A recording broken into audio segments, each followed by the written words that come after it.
Students, मैंने आपको credit rating के अंदर जो एजेंसीज़ हैं वो सारी की सारी पढ़ने के लिए बोला था कि आप उन सबको पढ़ लेंगे। और एक प्रोजेक्ट वर्क मैं आपको दे रही हूँ। उस प्रोजेक्ट वर्क के अंदर आपको जो भी आपने क्रेडिट एजेंसीज़ पढ़ी हैं पांचों की पांचों, उनका आपको एक कंपैरेटिव स्टेटमेंट तैयार करना है। कंपैरेटिव स्टेटमेंट में कैसे लिखना है, जैसे ऊपर CRAs का नाम लिखना है, उसके बाद हर एक CRA कौन कौन से इंस्ट्रूमेंट को रेट करती है वो लिखना है, और हर एक इंस्ट्रूमेंट को रेटिंग सिंबल क्या देगी हर एक CRA, उसको आपको एक कंपैरेटिव चार्ट के तौर पर बनाना है। और ये कंपैरेटिव चार्ट बनाकर आप मुझे विदिन 2 डेज़ व्हाट्सअप कर देंगे। आप मुझे मेरे पर्सनल नंबर के ऊपर व्हाट्सअप कर सकते हैं। आपको वो कंपैरेटिव स्टेटमेंट सारे के सारे बच्चों को एज अ प्रोजेक्ट के तौर पर लेना है और उसको मुझे व्हाट्सअप कर देना है विदिन 2 डेज़।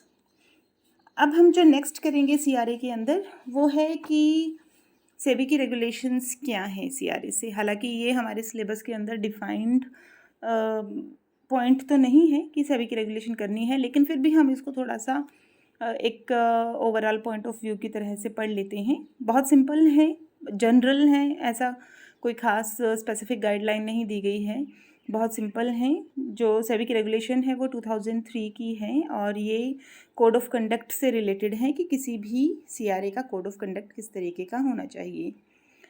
तो सेबी रेगुलेट करती है। सेबी ये गाइडलाइन देती है कि हर एक CRA को इंटरेस्ट के इन्वेस्टर को प्रोटेक्ट करने का एफर्ट करना चाहिए।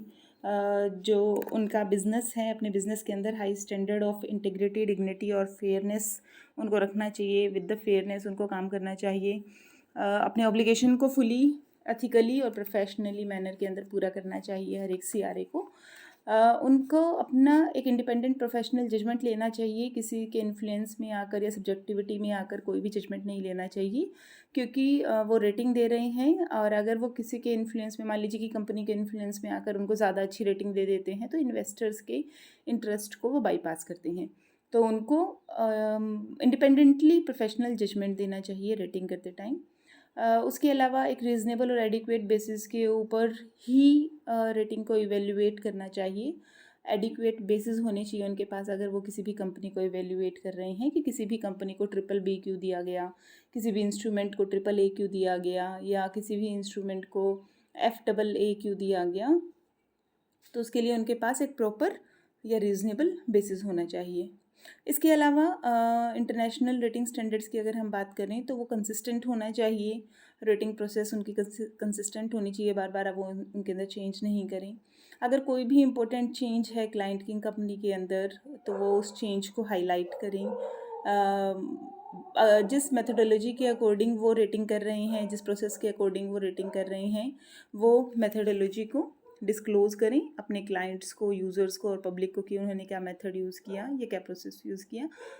उसके अलावा जो भी नेसेसरी, हालांकि उनको उस कंपनी की इंटीग्रिटी को मेंटेन करके रखना है, फेयरनेस को मेंटेन करके रखना है, जो प्राइवेसी है उसको मेंटेन करके रखना है, लेकिन जो नेसेसरी इन्फॉर्मेशन है उसको वो डिस्क्लोज़ करेंगे। और वो ये देखेंगे कि जो conflict of duties and interest हैं वो ना हो और एक बहुत फेयर, ऑब्जेक्टिव और अनबायस्ड रेटिंग दी जाए इनके द्वारा।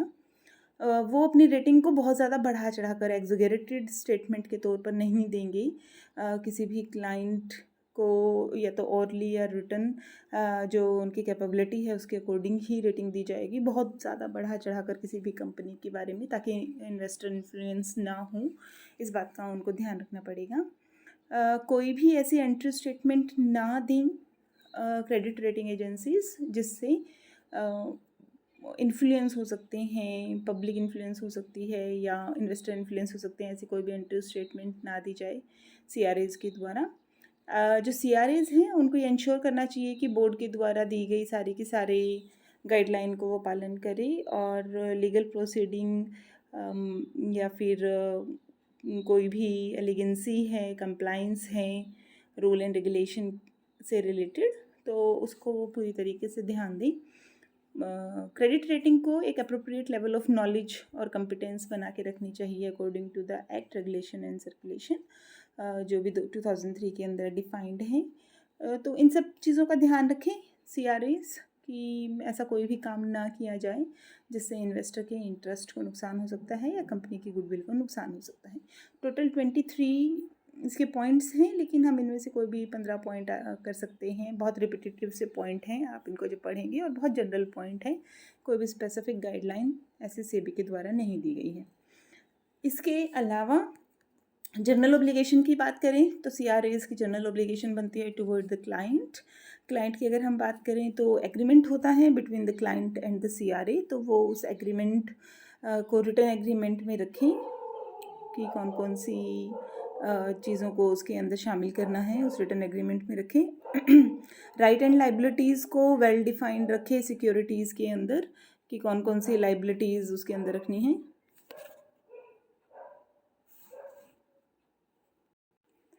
कौन कौन सी लाइबिलिटीज़ को वो पूरा करेंगे, उसको वो वेल डिफाइंड रखें। अगर क्रेडिट रेटिंग एजेंसीज़ जो हैं उनको अपनी फ़ीस को, वो जितना भी फ़ीस चार्ज करेंगे उस फ़ीस को वो वेल डिफाइंड रखेंगे कि कितनी फ़ीस उनके द्वारा चार्ज की जाएगी।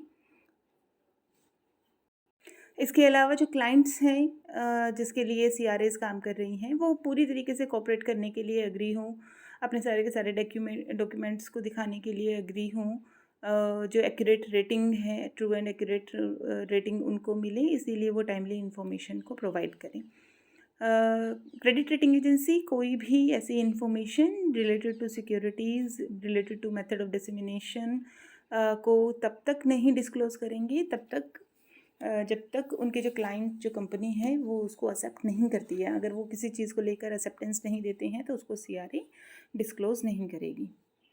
उसके अलावा एक और एप्लीकेशन है CRA का, that is monitoring of rating, कि वो रेटिंग को मॉनिटर करती रहे। ऐसा नहीं है कि एक बार उन्होंने रेटिंग कर दी तो फिर वो उसको दोबारा से मॉनिटर नहीं करेंगे। वो अपनी लाइफ टाइम के अंदर जितनी भी सिक्योरिटीज़ को रेट करते हैं उनको कंटिन्यूस मॉनिटर करते रहें कि अगर उनमें कोई इम्प्रूवमेंट के चांसेस हैं या अदर इन्फॉर्मेशन क्लाइंट के द्वारा अगर प्रोवाइड की जा रही है तो वो उसको अपग्रेड कर सकते हैं।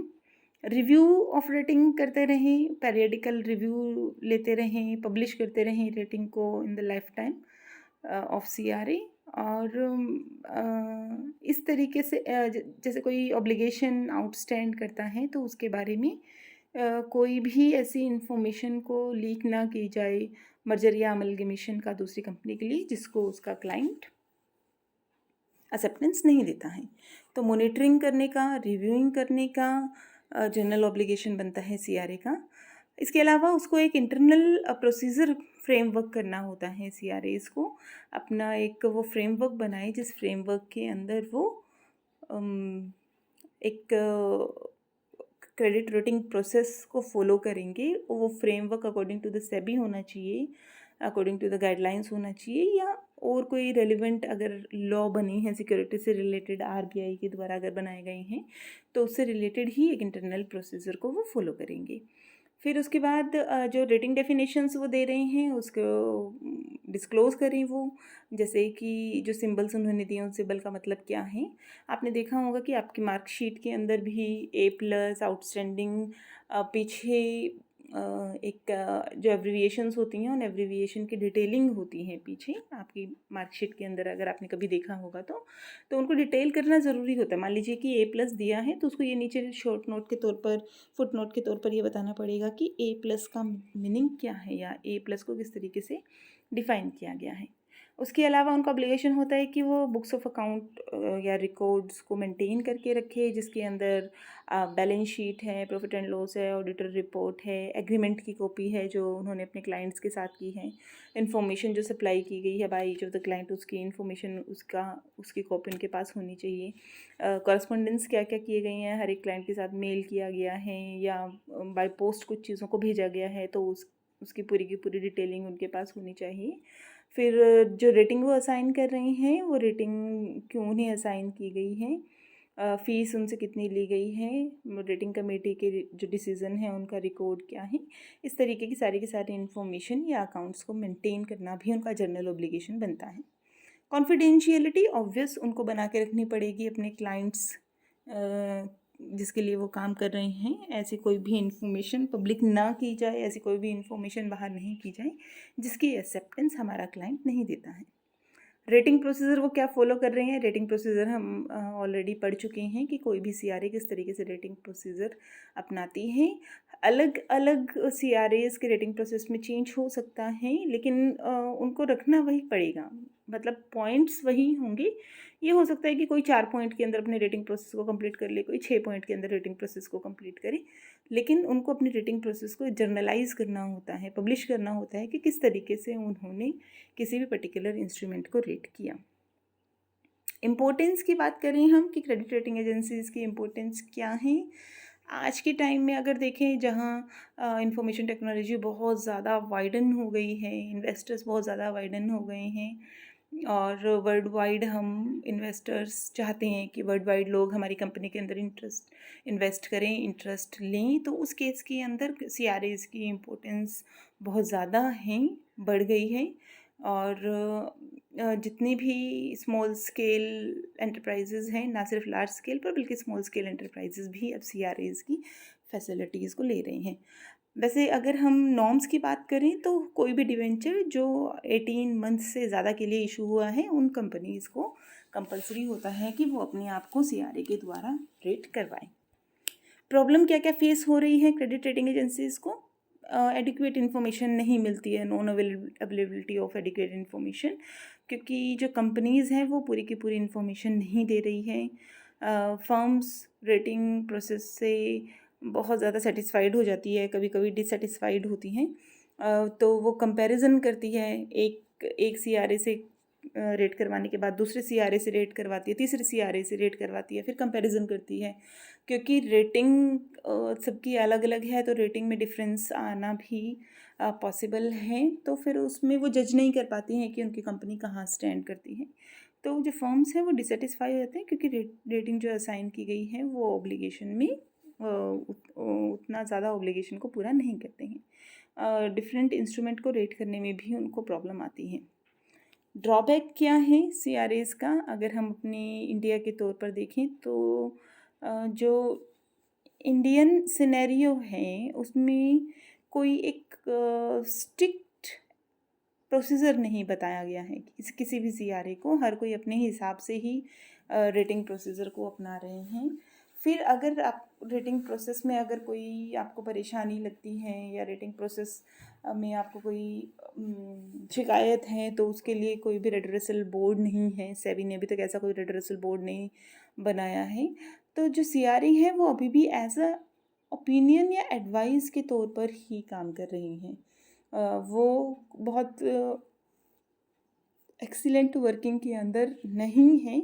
आपने उनसे रेटिंग कराई, फिर उन रेटिंग को आप एक्सेप्ट कर भी सकते हैं, रिजेक्ट भी कर सकते हैं, अभी तक कंपलसरी नहीं है डिबेंचर को छोड़कर कि बाकी सारे के सारे जो इंस्ट्रूमेंट्स हैं उनको आपको क्रेडिट रेट कराना पड़ेगा। ऐसा कोई भी कंपलसरी जो इन्फॉर्मेशन है वो सेबी के द्वारा नहीं दिया गया है। तो ये